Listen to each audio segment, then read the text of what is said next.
Fadogia Agrestis. We've all seen the Joe Rogan, Andrew Huberman podcast where Andrew talks about how Tonkadali and Fadogia Agrestis will dramatically raise your testosterone levels. There are these plant compounds like Tonga Ali and another one which is very interesting. It's a Nigerian shrub called Fadogia Agrestis, and it mimics luteinizing hormone, which is the hormone that comes out of the hypothalamus that stimulates the testes if you got those and the ovaries if you've got those to make more testosterone or estrogen. Fadogia Agrestis will raise your testosterone levels. I've heard nothing but good things about that. But the biggest concern about Fadogia Agrestis that's been going on ever since that podcast is the toxicity behind the herb.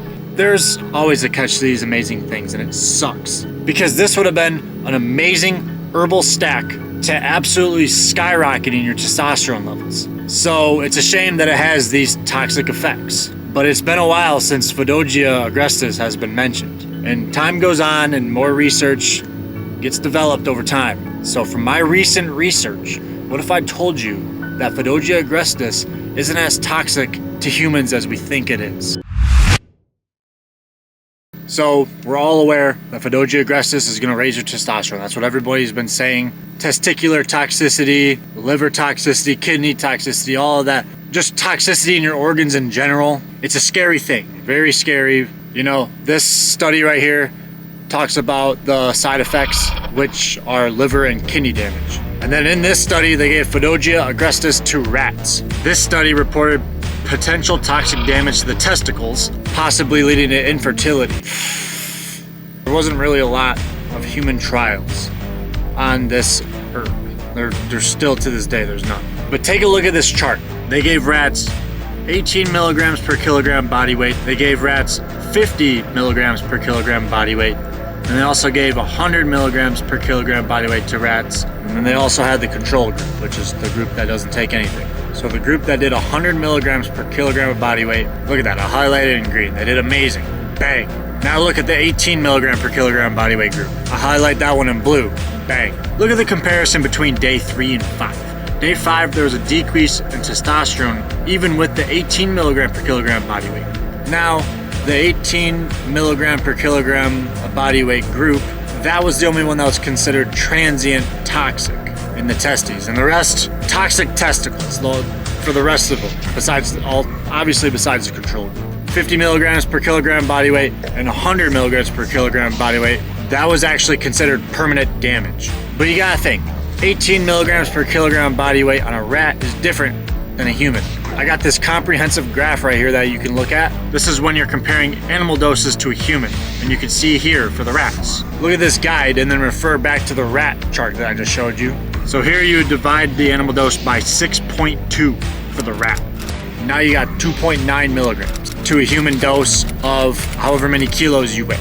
Because you can't just grab a rodent dose and just compare it to the same as a human. It doesn't work like that because you gotta think about the biochemistry and the functional system in said animal that you want to compare your dose to.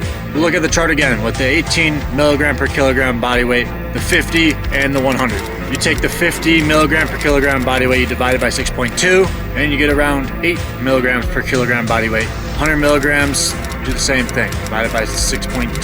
Then you'll get around 16 milligrams per kilogram body weight per day. So let's take the human equivalent of 2.9 milligrams per kilogram body weight per day because that was the lowest one. That was the only one that was considered transient toxic. So we'll stick with that one. Times that by your weight in kilos. So for me, I weigh 90 kilos. So 260 milligrams would be my human dose. That's probably the highest I'd want to go, considering all the toxic evidence that we got.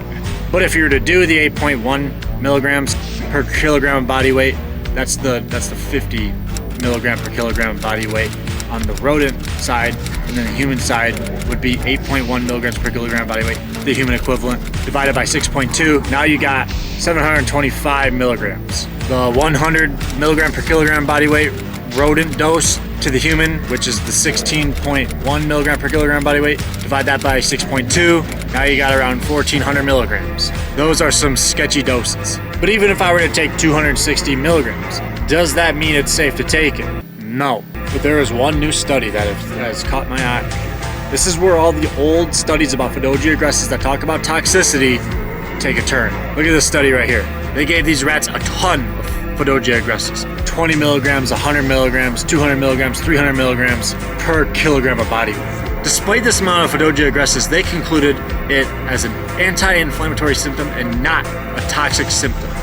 It's a newer study, but look at this. They don't even consider that toxic to the rats. It's just an inflammatory reaction, which is crazy to think how time is shifting now. Like, at first it was toxic to your organs, and then now it's anti-inflammatory.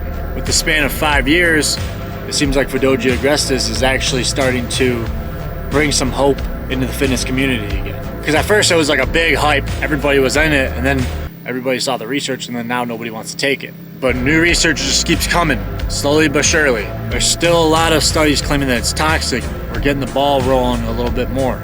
We just need to get a human study in here one day. But there's still another thing to consider, because we know that the biochemistry and the functional system in animals is different than humans, but how different for a rat than a human? Well, rodents don't share the same 24 hours that we do.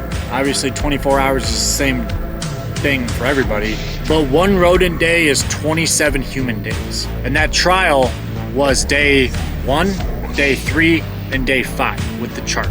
3 days would be considered 81 human days, and 5 days would be considered 135 human days. The one rodent day is 27 days, the transient toxic levels, so it's possible you could take Fadogia Agrestis consistently every day for 27 days without getting side effects. And it's just very hard to tell physically if you're experiencing side effects or not, because how are you supposed to tell your liver is failing? Well, the effects of liver failure are extremely alarming, and same with all the other organ toxic side effects. So that's why Fadogia Agrestis is very, very scary.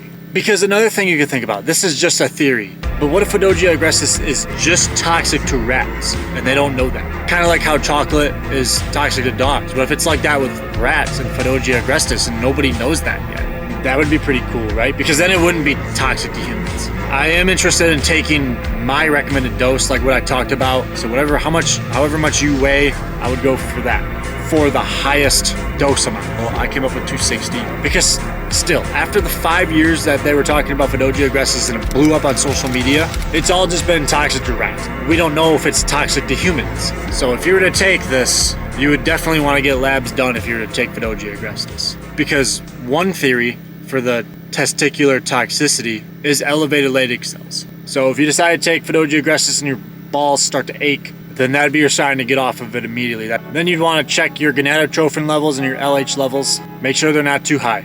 Elevated LH, that's what raises your Leydig cells. Leydig cells tells your body to produce testosterone. It sends testosterone to the testes, but too much is toxic. So you'd want to make sure that you're hypogonadal if you're going to get on this. So check your testosterone levels too. Also check your liver and your kidney as well. You really wouldn't want to take this supplement if you're not hypogonadal, you have high elevated LH levels. If that's the case, then you're taking a risk. Because yes, low testosterone is bad for you. If you're a young male and you have low testosterone, it is really bad for you. So this risk might be a good reward for you.